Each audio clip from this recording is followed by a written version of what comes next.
আমি বাজেটত উল্লেখ কৰিছো যে আগষ্ট মাহৰ পৰা আমাৰ ৰাজ্যৰ আটাইবোৰ জন কল্যাণমুখী আঁচনিৰ কাম পুনৰ আৰম্ভ হ'ব। অৰুণোদয়, নিযুত মইনা, নিযুত বাবু, জীৱন প্ৰেৰণা, যিমানবিলাক ৰাজ্য চৰকাৰৰ সুলভ মূল্যত চাউল, চেনি, দালিৰ যোগান, যিমানবিলাক আমাৰ আঁচনি আছিল, পূৰ্ণাংগ বাজেট দাখিল নকৰাৰ কাৰণে এই আঁচনিবোৰ যোৱা এমাহ বা দুমাহত ৰূপায়ণ হোৱা নাছিল।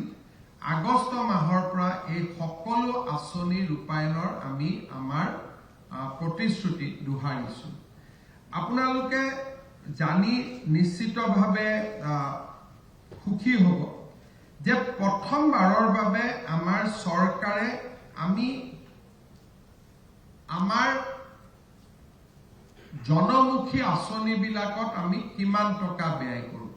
আমাৰ বহুতবিলাক আঁচনি আছে, যেনেকৈ দুগ্ধ উৎপাদনকাৰীসকলক আমি প্ৰতি লিটাৰত 5 টকা সাহায্য দিওঁ, অৰুণোদয় দিওঁ, নিযুত বাবু, নিযুত মইনা, জীৱন প্ৰেৰণা, আমাৰ চাহ বাগিচাৰ মাতৃসকললৈকে তেওঁলোকক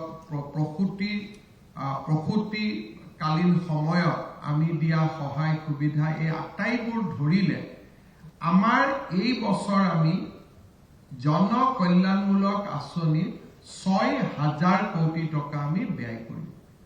এই সংখ্যাটো অসমৰ দৰে এখন ৰাজ্যৰ কাৰণে যথেষ্ট ডাঙৰ সংখ্যা।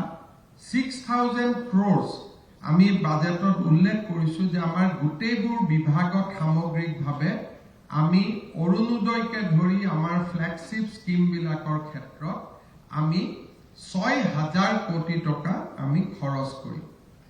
ইয়াত এটা উন্নয়নমূলক আঁচনিবিলাকত এটা সৰুকৈ টুইষ্ট দিয়া হৈছে, আপোনালোকে লক্ষ্য কৰিছে।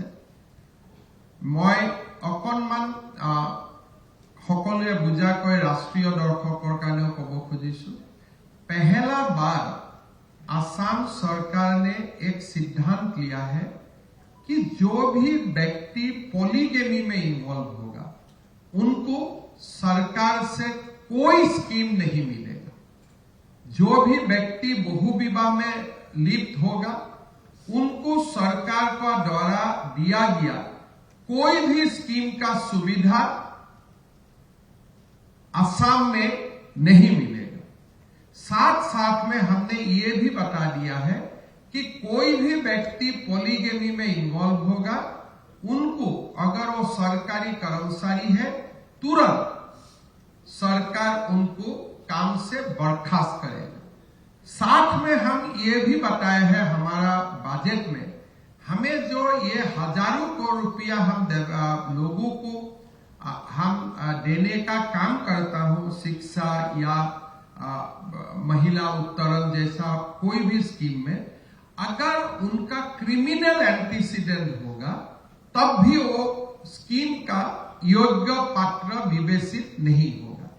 मीन्स पॉलीगेमी, बहुविवाह, क्रिमिनल एंटीसीडेंट वाला लोगों को हैंड्सफोर्थ सरकारी स्कीम से वंचित किया जाएगा।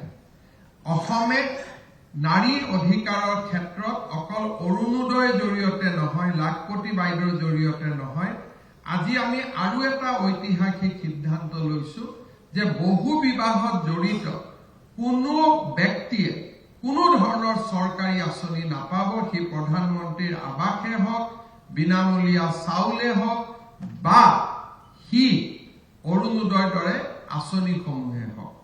So total outgo for the welfare schemes will be 6,000 crores.